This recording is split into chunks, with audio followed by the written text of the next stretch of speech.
Hello and welcome to today's edition of the Brain Retraining Fundamentals. And today we're going to be talking about the ebb and flow to the recovery process. And so by ebb and flow, I mean sort of the ups and downs, right? And this is often what people notice as they're going through recovery is it's very rarely a linear line of just getting better and better and better.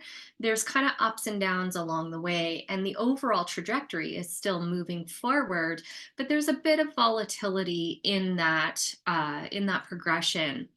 So there's a couple of reasons for that. The first one being that we can think of it like the limbic system is like an onion where you peel back layers, right? So that there's layers to limbic system dysfunction. And so, what often happens is someone will be making progress and they move through one layer and they start to connect to the next layer. And when they move from the layer that they've progressed on, they're moving from a place where things have seen improvements, right? Things have been going better to the next layer, which can sometimes then have different symptoms or different thought patterns, different emotional states attached to it. And so it can feel like you're going backwards, but in actuality, you're still moving forward. You're just moving to a deeper layer in the rewiring process.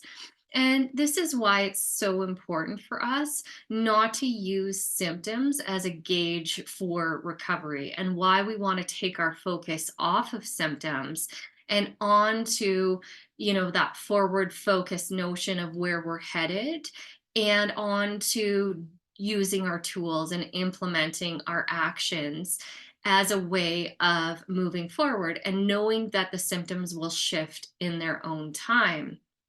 And so sometimes it's good to just have that in the back of your mind to normalize, okay, yeah, there's ups and downs to the recovery process.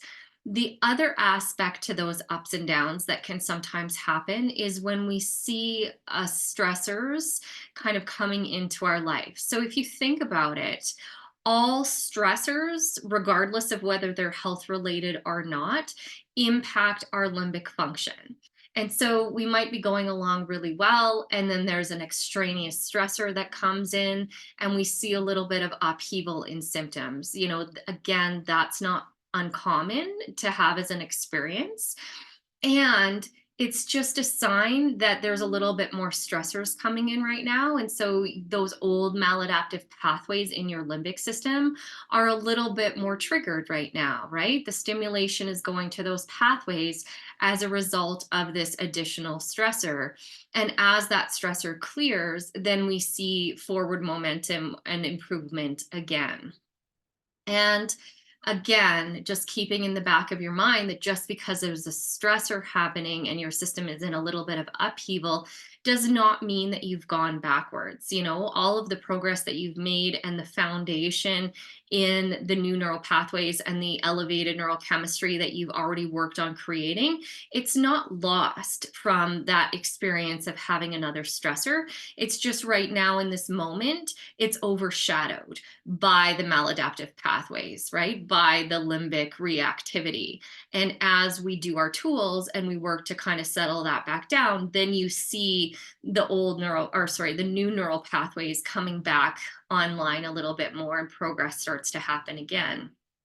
The other thing to keep in mind about the ebb and flow to recovery is, if you think about it, like I talked about in the original sort of basic fundamentals or basic principles of brain retraining video, where we're really doing two things. We're stopping the stimulation of the old pathways, and we're reinforcing the stimulation of the alternative and new pathways. And that when we're in the process of recovery, and you're in the process of transition from the old to the new, there's going to be a little bit of back and forth dynamics or competition for dominance. You can think of it that way, that sometimes happens in the midst of that transition, right? And so, as our new pathways are being reinforced and we're starting to see more of that, we start to experience the benefits of that. And then we can have some moments or some days where the old pathways are a little bit more at the forefront. And that also creates this ebb and flow or this dynamic. But as we continue to be forward focused, as we continue to take our focus off of symptoms and onto what is my job? What is it that I need to do in order to move forward? Then over time, you're going to get more and more reinforcement of the new pathways, and that's going to start to become your new normal.